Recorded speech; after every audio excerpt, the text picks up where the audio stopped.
A tisket, a tasket. What the hell is in this basket?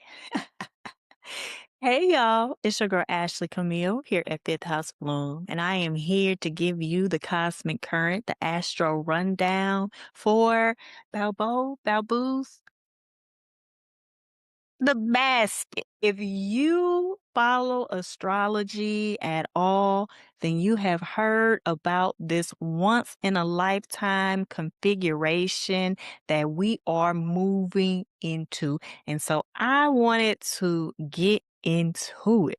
Now, before I do that, let me introduce myself again. I am Ashley Camille, and I am a diviner exploring our erotic potential through divination. And so this will be no different. Just a little bit of the logistics for my paid subscribers. You know that Jupiter and Leo message? It is coming. It is coming. This is a year-long transit, and I promise you that you will have it. It actually kind of informed how I got off track when I was looking into this basket. And in regards to the other transits that will we be experiencing through the rest of July, I will cover that as we move into Leo season. I want to focus on this basket. Now, again, I'm not going to spend too much time on the astrologer, but I do think it's important to know that the interpretation that was giving was that we are moving into some new level of consciousness for humanity, some sort of utopian society for humanity. And I'm like, for who? Because in this 2026, in this timeline, baby, whose vision is this? And so I want to offer some context based off of where we are now and how some of these transits have looked in the past. Now, I think it is important that I ground you in the fact that I am hopeful.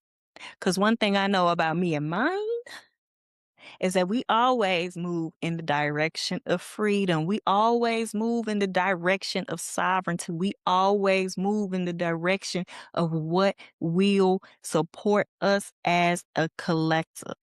Ultimately, I'm not worried, and I can admit that my perspective is biased towards humanity, towards our freedom, towards our erotic. And I am looking at it from that perspective. In fact, I am going to include a couple articles below to offer some additional insights. One from Critical Astrology, who goes into the background of this particular astrologer and why it is important to consider the perspective.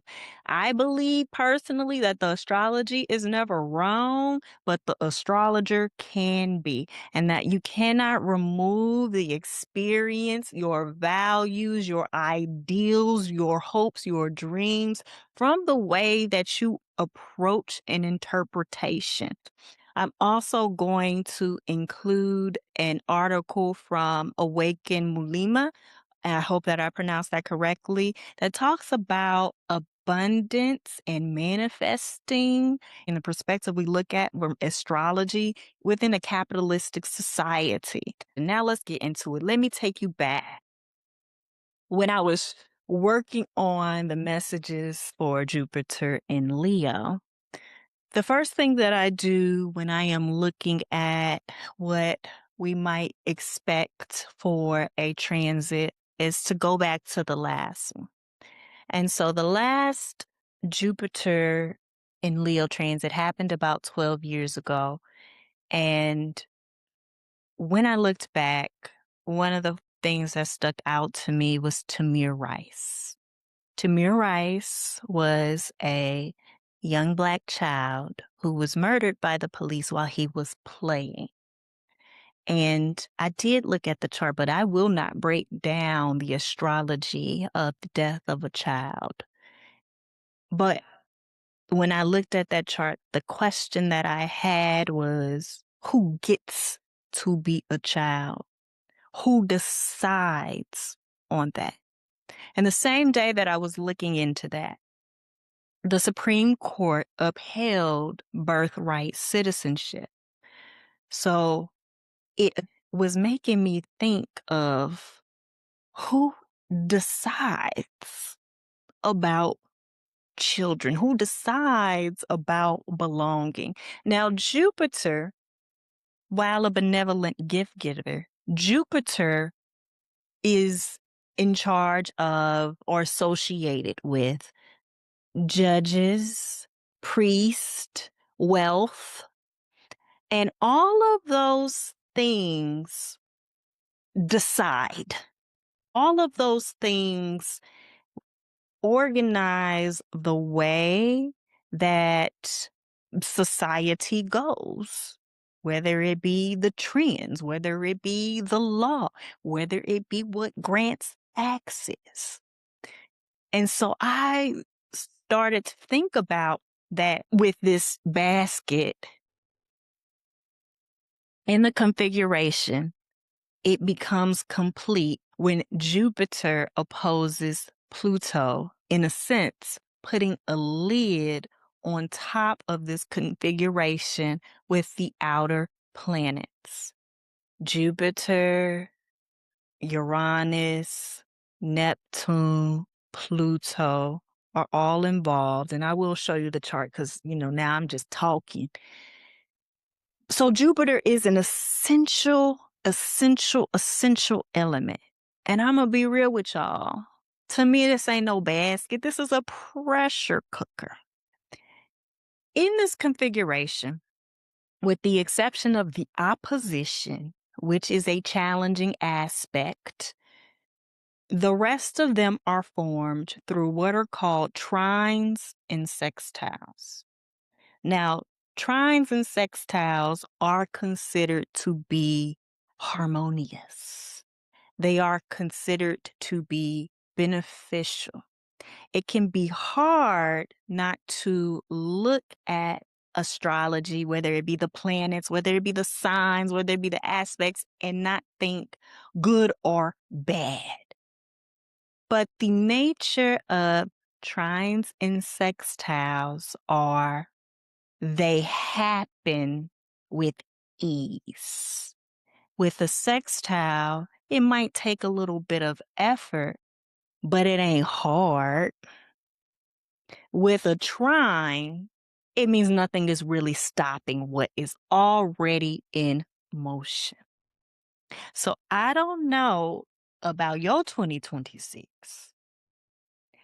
but I am looking at everything that is going on and that we have been building up to. And I do find it difficult to imagine that this configuration will lead to some sort of utopian society that will benefit people who look like me, people who live like me, people who love like me.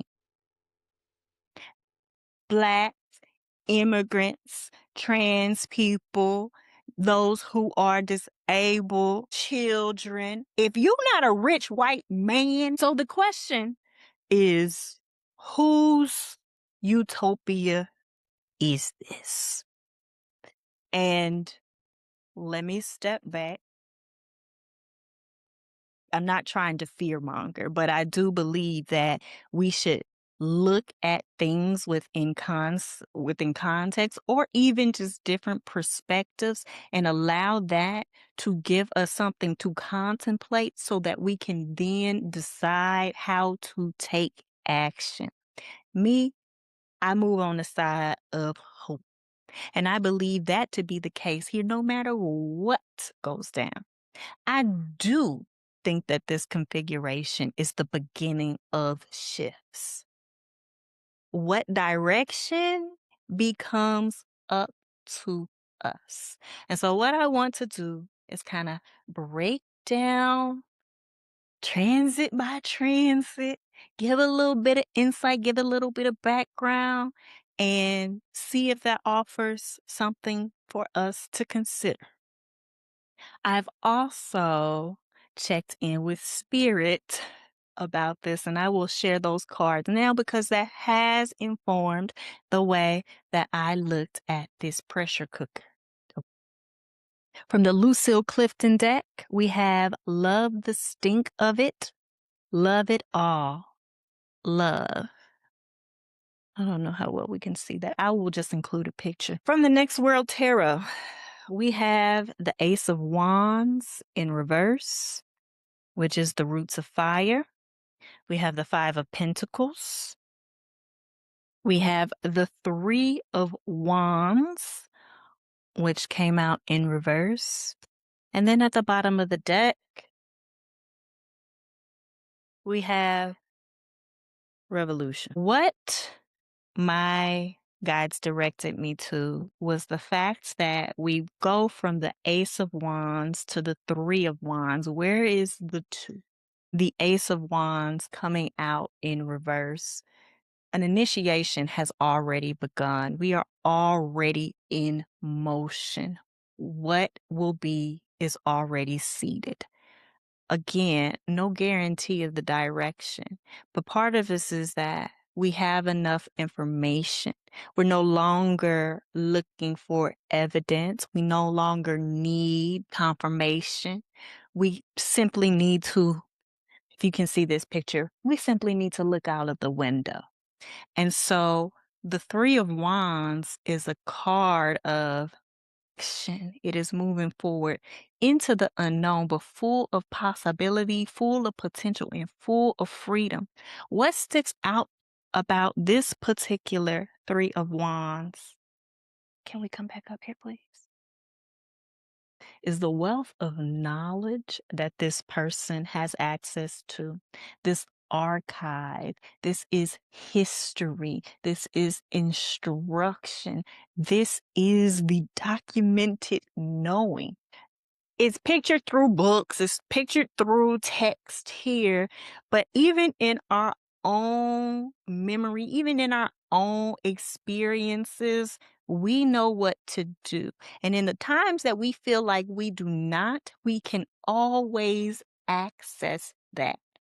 There is an energy in this Five of Pentacles of allowing something to fall apart. That doesn't mean not act, that doesn't mean not participate. We don't have to preserve the systems as they are in place. We have enough information not only to see what direction things might be headed in, but also the direction that we want to go. That brings me back to this astrologer predicted COVID. During that time in the US, we saw what it looked like when people get resourced. We saw what it looks like to have a collective energy. We saw what care, support looks like. So I'm again just reminding that we have information in regards to what we want to build as well. Now, I'm going to interrupt real quick. I am speaking to this in regards to the collective. I do think that this configuration offers us a lot individually as well. Um, but, but anything that we create, anything that we manifest, anything that we dream of happens inside a collective system and a collective structure. Okay, so I am going to focus more on the collective in this video. So I'm gonna read this Two of Wands because this is where we can really focus our approach. All right. The Two of Wands learned everything she wanted to learn. She travels in a world free of injustice and asks you to assist her in ushering in the next world. Before, we are teachers, star seeds, and magicians. We are culture workers living on a margin with hope and fear that feels eternal. Self-sacrifice makes us magical, but trauma makes us human. We deserve to engage in the endless possibility of our gifts, and we deserve to take our time to heal. The subjectivity of healing a wound keeps us silent on what we want, what we have, and what we need. It keeps us married to the stigmas of our health and our identities. The Two of Wands asks us to remove the veil and dance like nobody is watching. In the next world, the Two of Wands reminds us to scream about our pain, our desires. As we pass the threshold held by the wands and characterized by outer worldly vegetation, it's time to ask for the truth. We ask to know what's in our food, what's in our medicine, what's in our alliances, what's in our jobs, our bank accounts, our bodies. We ask to be free. The Two of Wands is a safe threshold. She is a guardian angel who asks you to discover your deepest truth and unravel your deepest wound while basking in your greatest achievement. Okay, y'all. So I'm about to share the chart, and I want to remind us of the card that came out from the Lucille Clifton deck, or love, even in the stink of it, in all of it. I'll say before we even begin that I believe that this basket, this pressure cooker, whatever you are calling it, offers us an opportunity to restructure power, to restructure the norms of who is in charge, and to move into the direction of the collective's well being. I do believe it to be so. What it will take to get us there, I don't know. But I do believe that this offers us opportunities to imagine new ways of caring for one another. Now I didn't talk all that shit about what's happening. I also believe that this energy is supportive to go deeper into what we are already seeing. What we are already seeing is that white nationalists can march around in broad daylight on the Capitol like that shit is normal. What we are seeing is that ICE can murder people in the streets in front of their children like that shit is normal. What we have seen is that Black people can be hanging from trees and they will call it suicide. What we have seen is that the Perryland defendants get ridiculous sentences. Ridiculous. What we are seeing is surveillance. What we are seeing is a lack of care for the earth that provides for us. And that energy might continue on unless we intervene. In addition to this basket, we've got Saturn in Aries. And now we have the nodes, the North Node moving into Aquarius from the sign of Pisces, and the South Node moving into the sign of Leo. There really is this collective energy and a consolidation of power, but we will decide for who. I am looking at Jupiter as who is in charge. I am looking at Neptune as transcendence. I am looking at Pluto as power. Uranus, as always, is the wild card. What is the revolution that we are bringing into being? With this astrology, some stuff might pop off. It may not. This is long term. And as I start to break down some of these transits, you will see how these things develop over time. But let me pull up the chart. So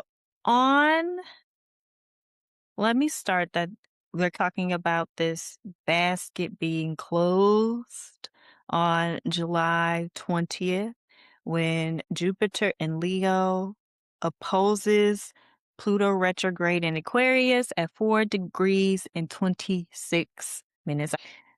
And that will kind of put a lid on this basket. I'm going to interrupt real quick because I'm not going to get too deep into this, but I am surprised there hasn't been more talk, or maybe I just have not seen it, around aliens or what is alien, extraterrestrial space exploration. If somebody asks me like, yo, Ashley, when are the aliens gonna come? This chart is giving contact. It is giving contact. It's really giving Lilith's brood, baby. Octavia Butler's Lilith's brood.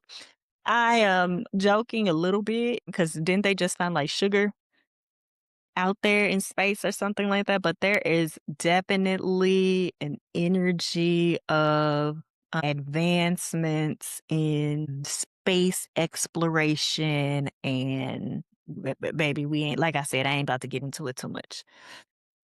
Okay, now July 15th, Uranus in Gemini will sextile Neptune retrograde in Aries at 4 degrees and 23 minutes. The last time that these transits occurred was in 1966 and 1968. During that time, giving us the formation of the Black Panther Party. During that time, we saw the rise of the counterculture and the hippies who were organized in opposition to the Vietnam War. Okay. And so I pull out these pieces in a space race.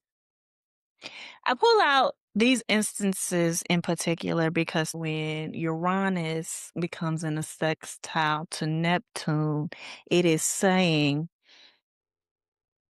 yes, I see where you are going, but we need to take it further. And so this is where we start to see a bit of the alterations to movements that have been in place that we need to bring in a different perspective and a different element. So it is the adjustment.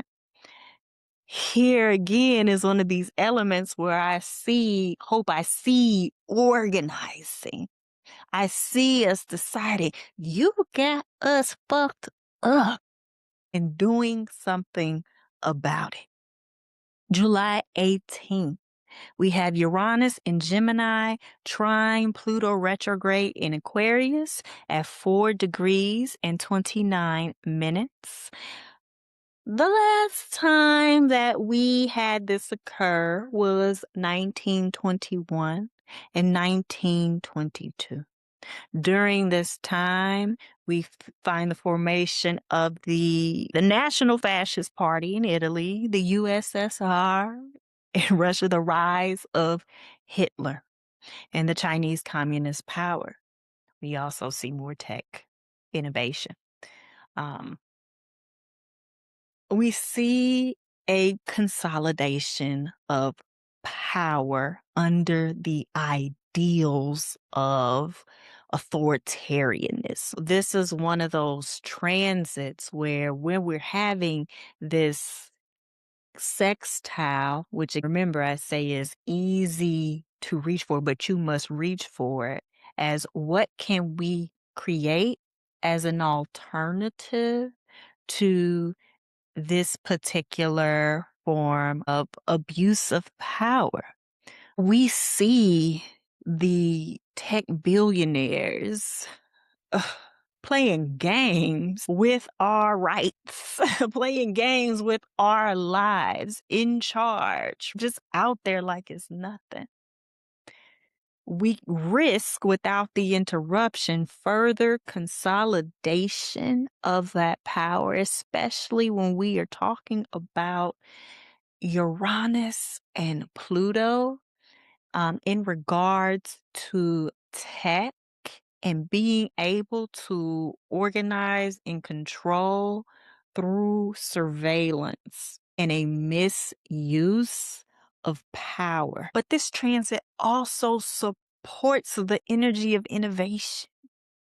This offers the energy of shifting collective mindsets. This offers the energy of broadcasting in a collective sense and becoming organized around ideals. We decide in which direction this will move. On July 20th, we have two transits coming direct. We have Jupiter in Leo trying Neptune retrograde in Aries at 4 degrees and 22 minutes. And then later in the day, Jupiter in Leo opposing Pluto retrograde in Aquarius at 4 degrees and 26 minutes, putting the lid on it. I am looking at these together, particularly around wealth distribution and how we define what wealth and abundance is, as well as who is in charge of that. Currently, we are sitting under a heat dome brought about by the environmental crisis of our capitalistic societies focused on production, on extraction. And those issues are becoming front and center in regards to our core needs as humans. Food and water. It just kind of blows my mind that we could even be here. And so I do think that we will continue to see organizing around this and that it will become clear that Earth is abundance, right? And what measures, what actions will have to take place in order to ensure that we can access that. One of the things that I have here for this Jupiter and Leo oppose Pluto, I am very interested in our leaders. You see right now, even with the death of Lindsey Graham and that body that got propped up for Mitch McConnell, that this is not one way or the other. And I do expect that we will continue to see shifts in prominent leaders as things continue on. And also taking Jupiter back to judges and this judicial system.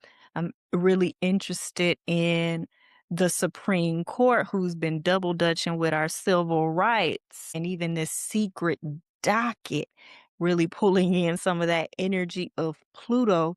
All of that to say, again, I didn't come to offer any sort of predictions, but contemplations. One of the things that I am looking at Jupiter and Leo at a more societal level is the power of influence and who our influencers are.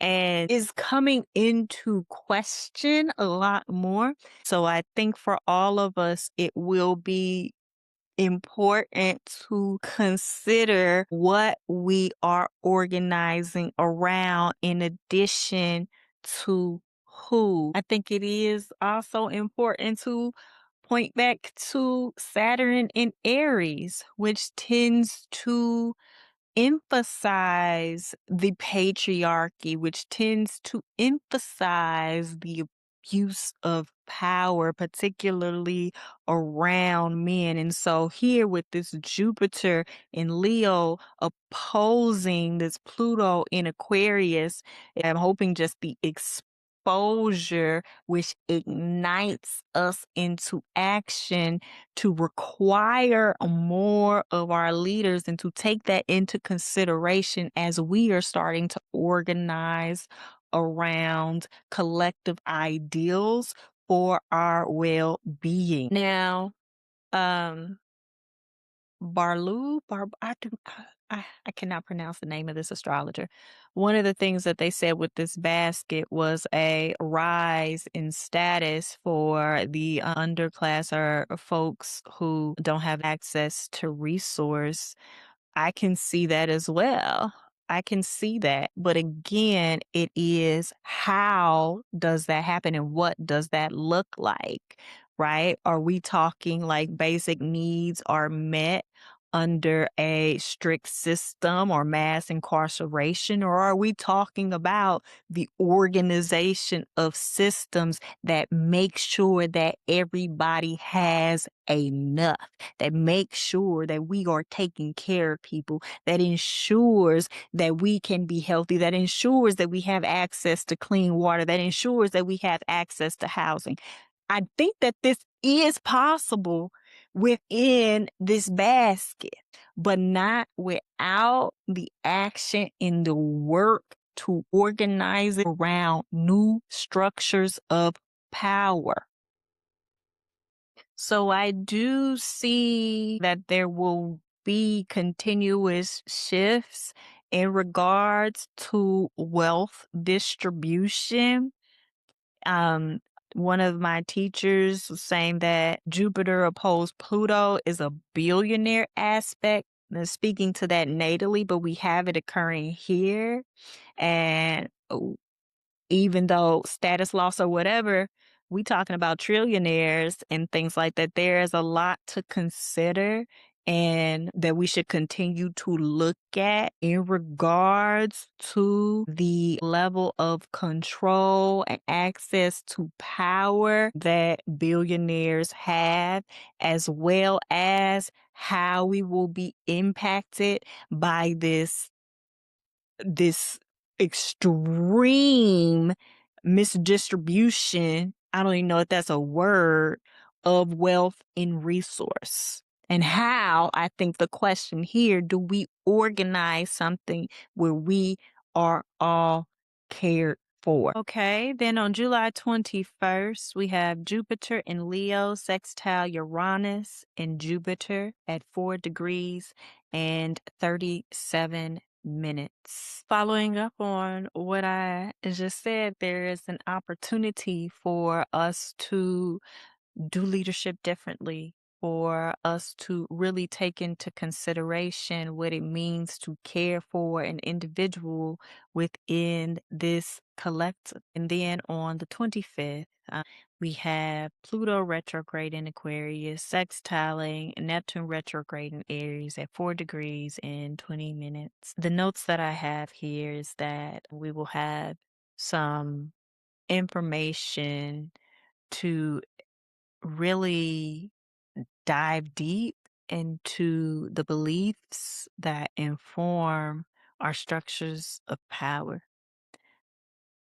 I think that when we look at this basket as a whole, that's what it is really about, right? Is what do we believe in and are we ready to take action on that? Because we have seen that fascists have taken action on what they believe in. We are seeing that the billionaires are taking action on what they believe in. Will we do the same? And I don't want any of this to sound like action isn't being taken and people aren't organizing. I say this to say that this energy is with us as well, that we can stand up, pop off, and create something new for ourselves that is supportive of our collective thriving, our collective living, our collective being cared for. I do. I didn't talk to all that shit. I do believe that that is a possibility.